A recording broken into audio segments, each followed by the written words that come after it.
If you have ever created an illustration, chances are you had to choose some colors.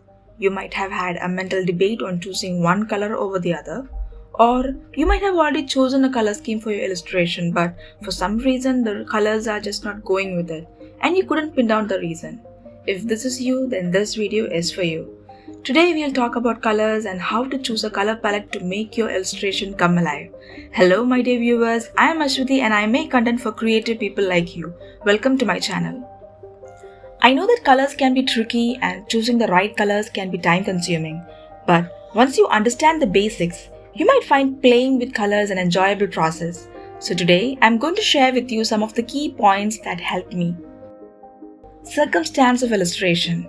You have to think about the context of the illustration. For example, say you are creating an illustration for a magazine promoting positive thinking. You wouldn't want your illustration to be all monochromatic or with different shades of grey. You would prefer some happy colors like yellow or orange or other bright colors. Similarly, if you're drawing an underwater scene, you would go for hues like blue and green. So, in order to choose your colors, you could ask yourself questions like, where is the illustration taking place? Is it underwater, in a desert, or in a magical forest? When is the illustration happening? Is it a modern time illustration or a retro scene? What is the mood of your illustration? Is it a happy and loving family scene or a spooky and scary Halloween theme? Who are the characters in your illustration? Are they cute woodland animals or techno robots? Choosing colors seem pretty intuitive for familiar scenes, but for unfamiliar scenes, there is nothing that a little bit of research cannot solve. And in such cases, Pinterest and Google will be your best friends. Start with a limited color palette. When you are starting out, it is safe to start with a limited color palette. I used to start out with 4 or 5 colors depending on the scene, and then once you start feeling confident enough, you can experiment with more complex combinations. Just keep in mind that the more colors you have, the more difficult it is to maintain color harmony and balance. But still, don't let it intimidate you.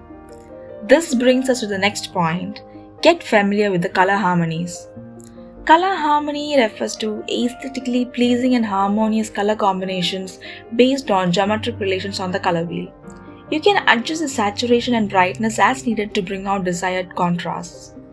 In the RYB color system, which is mostly used by artists for mixing colors, red, yellow and blue form primary colors. But in RGB color system, which is designed for digital use for digital artists, red, green and blue form the primary colors. So RYB color wheel, the 12 hues or colors are classified as primary, secondary and tertiary colors. Before we dive in, we will be familiar with one more term, that is the key color. Key color is the main or most important color in your illustration.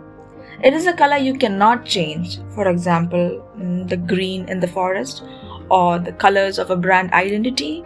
You cannot change the red of Coca-Cola, can you? Once your key color is identified, you can choose other colors using color harmonies. Complementary. Complementary colors lie opposite each other in the color wheel. They are visually striking hues which combine but can also be discordant, so it is better to use them sparingly, for example, to highlight or create an eye-catching element. Split complementary. It is a little more complex than the complementary as there are 3 colors.